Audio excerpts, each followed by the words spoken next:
शरीर पर भस्म, लंबी जटाएं और गले में नरमुंड की माला, हाथ में तलवार, त्रिशूल और भाला। नागा सन्यासियों की दुनिया जितनी अद्भुत है उतने ही रहस्य ही अपने साथ समेटे हुए है।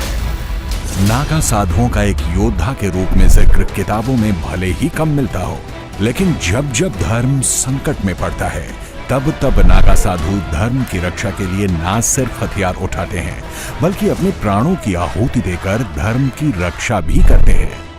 महाकुंभ में ये नागा साधु हाथी, घोड़े और रथ पर सवार होकर आए, अमृत स्नान किया और फिर अपनी दुनिया में वापस लौट गए। वो दुनिया जिसके बारे में कम लोगों को ही जानकारी है। आखिर ये हजारों नागा साधु संत कुंभ शुरू होने से पहले कहां से आते हैं और अमृत स्नान खत्म होने के बाद कहां चले जाते हैं? इन सन्यासियों की जीवन शैली क्या है? इनकी परंपरा क्या है? ये क्या खाते हैं, कहां रहते हैं? इसका जवाब जानने से पहले अखाड़ों को समझना जरूरी है कि अखाड़े क्यों बने, इनको बनाने के पीछे का उद्देश्य क्या था। 6ठी शताब्दी के बाद से सनातन पर बाहरी आक्रांताओं के हमले शुरू हो गए थे।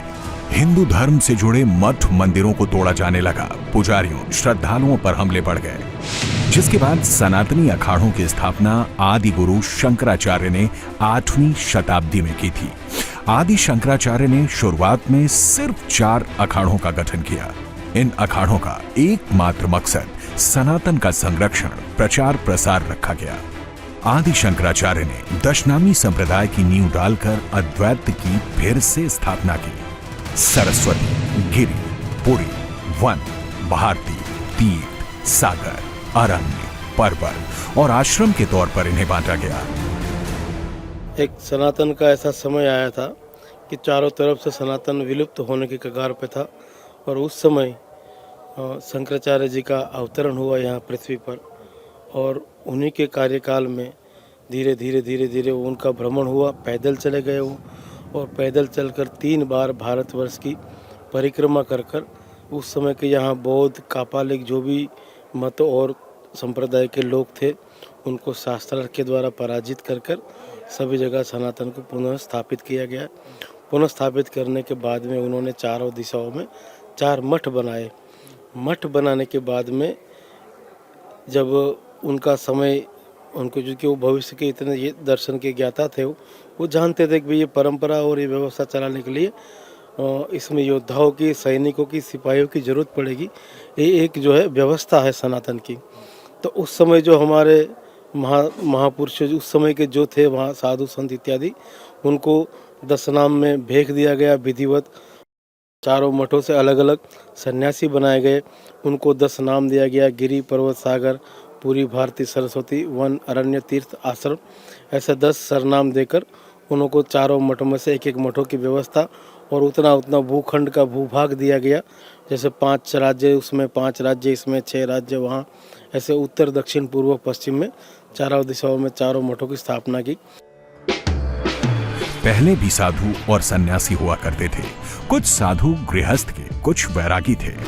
तब धर्म की रक्षा के लिए सशस्त्र संतों की सेना की जरूरत महसूस हुई। इनके लिए जो परंपरा तैयार की गई वो ऐसी की गई कि ये धर्म के लिए मर मिटने में देर न करें।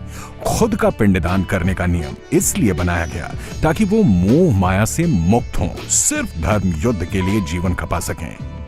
सनातन के इन अखाड़ों में शस्त्र हैं, शास्त्र का ज्ञान है और मंत्रोच्चार भी हैं, लेकिन ये अखाड़े अब पहले जैसे नहीं हैं। वक्त के साथ बहुत कुछ बदल चुका है। अखाड़ों में धीरे धीरे साधुओं की संख्या बढ़ती चली गई।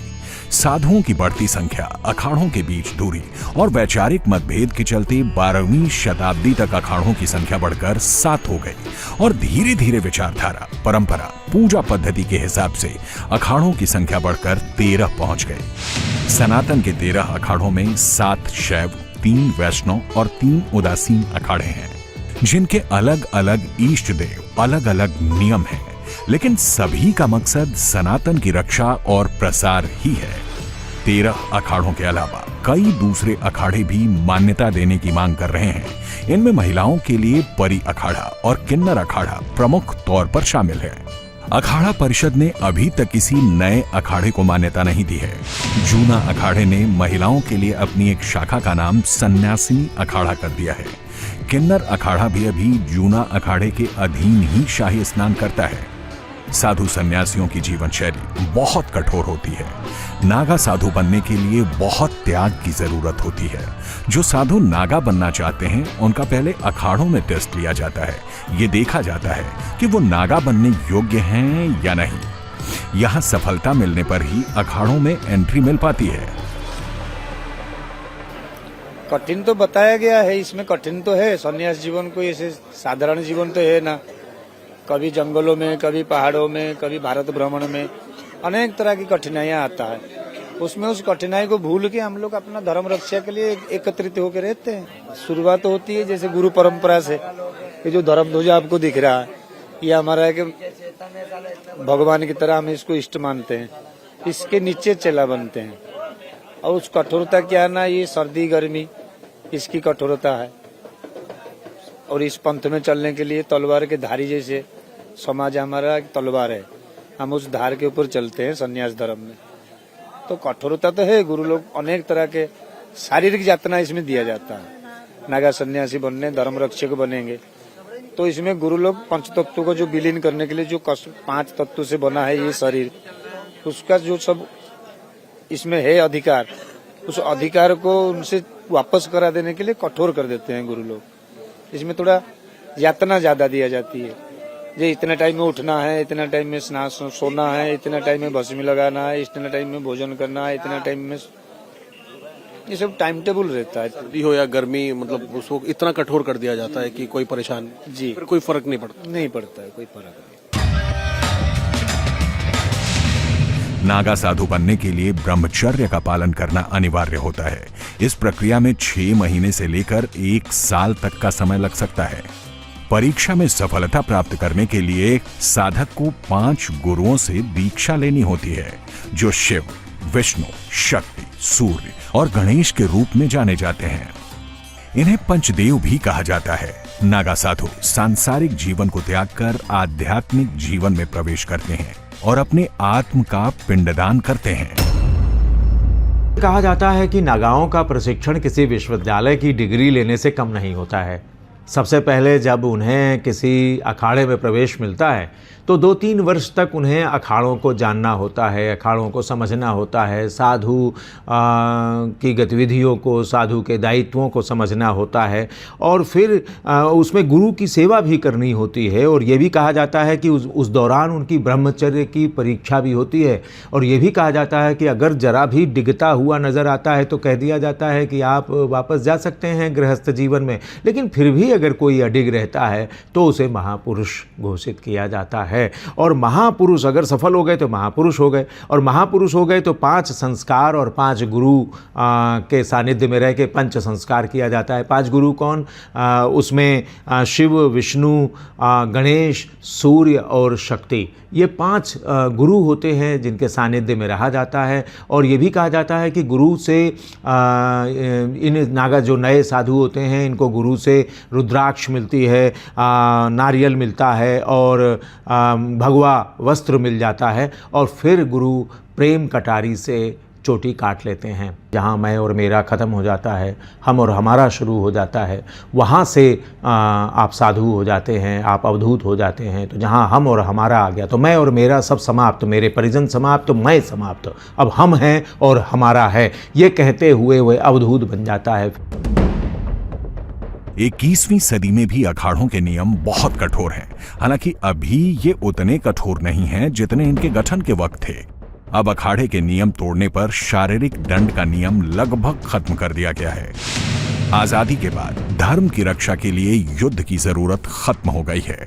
इसलिए अखाड़ों में शारीरिक व्यायाम तो करवाया जाता है, लेकिन शस्त्र चलाने की दीक्षा नहीं दी जाती।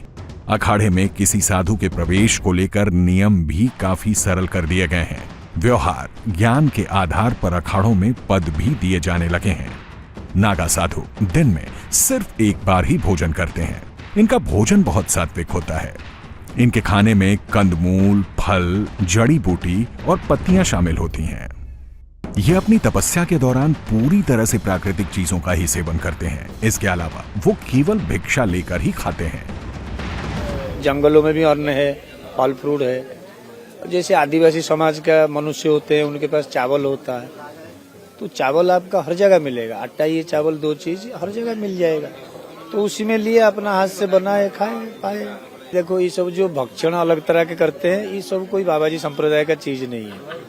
कहीं पौराण में दृष्टांत नहीं है, कहीं इतिहासों में किसी ने इसे सुना नहीं है। अब कलि युग में एक बाबा बनते हैं जिनको अघोरी कहते हैं, उन्होंने चाहे अपना ये समाज को कुछ अपने को बड़ा बताने के लिए, मैं बड़ा हूँ, मैं अघोरी हूँ, इसी हिसाब से कुछ इस तरह का भक्षण करके समाज को डराते हैं। इसमें सत्यता तो है नहीं ना। नागा साधु ठंड से बचने के लिए 3 प्रकार के योग करते हैं। साथ ही नागा साधु अपने विचारों और खान पान पर भी संयम रखते हैं। कठोर तपस्या, सात्विक आहार, नाड़ी शोधन और अग्नि साधना करने के कारण नागा साधुओं को ठंड नहीं लगती है। भोलेनाथ की भक्ति में लीन रहते हुए नागा साधु 17 श्रृंगार करते हैं। एक नागा के श्रृंगार में लंगोट, भभूत, चंदन, पैरों में लोहे या फिर चांदी का टुकड़ा, अंगूठी, पंचकेश, कमर में फूलों की माला, माथे पर रोली का लेप, कुंडल, हाथों में चिमटा, डमरू या कमंडल, गुथी हुई जटाएं और तिलक, काजल, हाथों में कड़ा, बदन में विभूति का लेप और बाहों पर रुद्राक्ष की माला शामिल होती है। एक रहस्य ये भी है कि कुंभ के बाद ये नागा साधु कहां चले जाते हैं। दरअसल कुंभ में आने के पीछे इनका उद्देश्य तप करना होता है, क्योंकि सभी कुंभ क्षेत्र एक पुण्य भूमि है। ग्रह नक्षत्रों की स्थिति भी विशेष होती है, इसलिए इस स्थिति में साधना अधिक फलदायी होती है। यही वजह है कि हर कुंभ में नागा साधु जरूर आते हैं। महाकुंभ में अमृत स्नान के बाद ये नागा साधु अपने अपने अखाड़ों में लौट जाते हैं। इन अखाड़ों में नागा साधु ध्यान और साधना करते हैं, साथ ही धार्मिक शिक्षा भी देते हैं। इनकी तपस्वी जीवन शैली होती है। कुंभ के बाद कई नागा साधु जंगलों और दूसरे एकांत स्थानों में तपस्या करने चले जाते हैं। वहीं बहुत से नागा साधु शरीर पर भभूत लपेटे हिमालय तपस्या करने जाते हैं। यहाँ वो कठोर तप करते हैं, फल मूल खाकर जीवन निर्वाह करते हैं। नागा साधु कुंभ के बाद तीर्थ स्थलों पर भी रहते हैं। प्रयागराज, नासिक, हरिद्वार और उज्जैन में इनका बसेरा होता है। ये भिक्षा मांगकर अपना जीवन जीते हैं। इसके अलावा नागा साधु धार्मिक यात्राएं भी करते हैं। वहाँ ऊर्जा कमाने के लिए तपस्या जंगल में करना पड़ता है। कुछ शक्ति एकत्रित करके भक्तों को, पृथ्वी को, जलवायु, अग्नि को सहायता आती है। पंचतत्वों से बना है ये शरीर। हम अगर गुफाओं में रहेंगे, जंगलों में रहेंगे, ईश्वर भजन करेंगे, तो जो पंचतत्व का जो ऊर्जा शक्ति होती है उस भजन से ही निकलता है। तो इसलिए बाबा नागा सन्यासी अक्सर जंगलों में, पहाड़ों में, कंदराओं में, जहाँ भी सब पौराणिक देवस्थान है वहाँ के आसपास में रहते हैं।